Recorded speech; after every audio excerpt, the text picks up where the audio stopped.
আযাআস সালাত, যারা নামাজকে নষ্ট করেছে, ওয়াত্তাবাউশ শাহাওয়াত, এবং কুপ্রবৃত্তির অনুসরণ করেছে, আল্লাহ সুবহানাহু ওয়া তাআলা তিনি বলতেছেন ফাসাউফা ইয়ালকাউনা গায়্যা, তারা জাহান্নামের গায়্যা নামক স্থানে তাদের বাসস্থান হবে। গায়্যা নামক বাসস্থান এমন এক বাসস্থান, জাহান্নামের ভিতরে সবচেয়ে ভয়ানক জায়গা হলো গায়্যা নামক স্থান। স্বয়ং জাহান্নাম আল্লাহ তাআলার কাছে আশ্রয় চাইবে সেই জায়গা থেকে। জাহান্নাম স্বয়ং আল্লাহর কাছে বলবে, আল্লাহ তুমি এই গায়্যা নামক স্থান থেকে তুমি আমাদেরকে রক্ষা করো। তো যারা সালাত নষ্ট করবে, যারা কুপ্রবৃত্তির অনুসরণ করবে, তাদেরকে আল্লাহ সুবহানাহু ওয়া তাআলা জাহান্নামের সবচেয়ে ভয়ানক জায়গায় তাদের স্থান দিয়ে দিবে।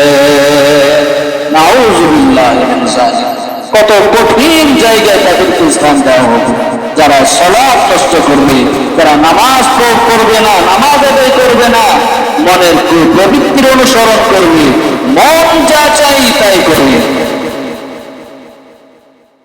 মন যেটা চাই সেটাই সে করে।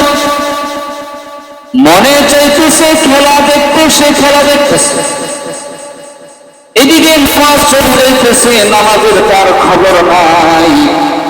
এই যে বর্তমান ফুটবল বিশ্বকাপ চলতেছে, আমরা কেমন মনের কুপ্রবৃত্তির অনুসরণ করি দেখেন।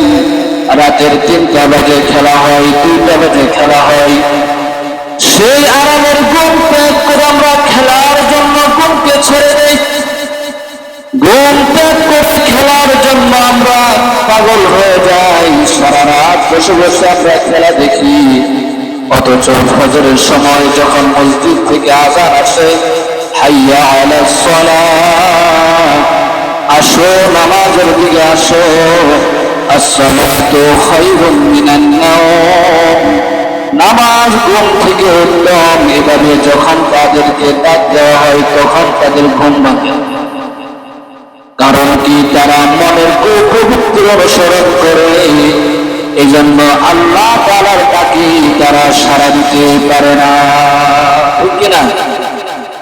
ফজরের আযান চলে, সারা রাত খেলা দেখে ঘুমায়, খেলা দেখার জন্য জাগ্রত হতে পারে, কিন্তু সালাত নামাজের জন্য তারা মসজিদে আসতে পারে। তাহলে তারা কিসের অনুসরণ করল?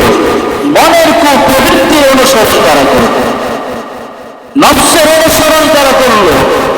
মন চাইতেছে খেলা দেখতে, খেলা দেখতেছি, মন চাইতেছে এটা করতে সেটা করতেছি, অর্থাৎ মন যেটা চায় সেটাই তারা করে।